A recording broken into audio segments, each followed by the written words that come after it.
Family dinners had always been loud in our house. Conversations overlapped, laughter echoed through every room, and someone inevitably argued over the best way to cook mashed potatoes. It was chaotic in the best possible way, which made what happened that evening feel even more uncomfortable. My younger sister, Claire, had recently become engaged, and our parents decided to host a dinner so everyone could meet her fiancé, Daniel. The entire family gathered around the dining table, excited to celebrate the happy news. I had driven straight from work, still wearing my park ranger uniform because I hadn't had time to stop home and change. As I stepped through the front door, Claire looked at me from across the hallway and smirked. "You actually came dressed like that?" I looked down at the green uniform. "I came straight from work," she shrugged dramatically. "Well, perfect timing." I didn't think much of the comment until dinner began. Halfway through the meal, Claire stood and lifted her glass. "I'd like everyone to officially meet my fiancé." Daniel smiled politely and waved at the family. Claire wrapped an arm around him. "He's an investment consultant," she said proudly. "Successful, ambitious, and thankfully not wandering around forests chasing squirrels." Several people chuckled awkwardly.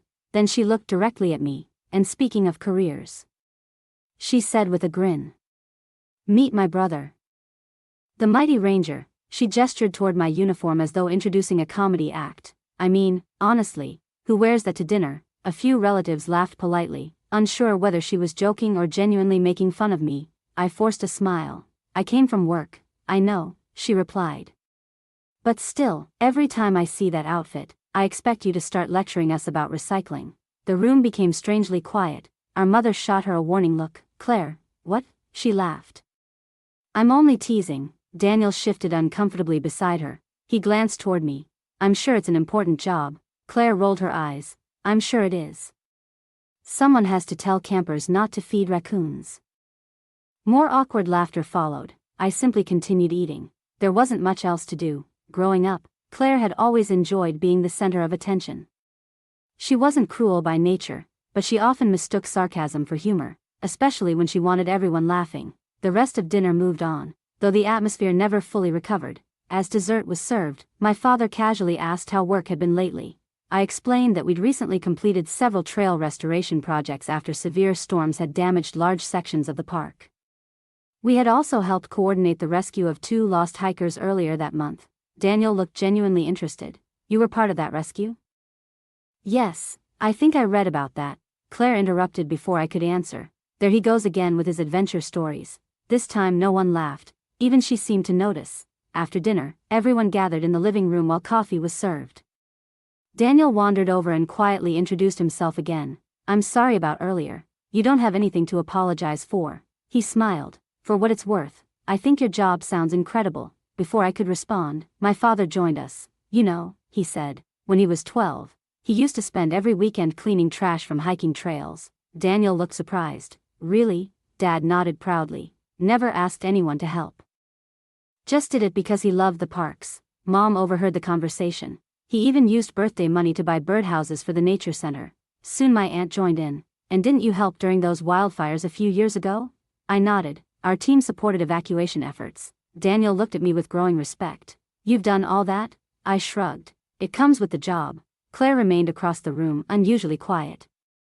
For the first time all evening, nobody was paying attention to her. Instead, relatives began asking genuine questions about wildlife conservation, hiking safety, and what life was actually like working outdoors. I answered every question honestly. No dramatic stories, no attempts to impress anyone, just the truth. Daniel listened carefully. Finally he smiled. "I spend every day looking at financial reports." He laughed. "I think your career is far more interesting than mine." Claire looked surprised. "You actually think so?" "Absolutely." He glanced around the room. "Money matters, but protecting natural places matters too." Nobody spoke for a moment. Then my grandfather, who had quietly watched the entire evening from his favorite chair, finally cleared his throat. "When I was younger," he said, "people respected work because of the effort behind it, not because of the salary attached to it." The room fell completely silent. He looked toward Claire. "A uniform doesn't make someone smaller."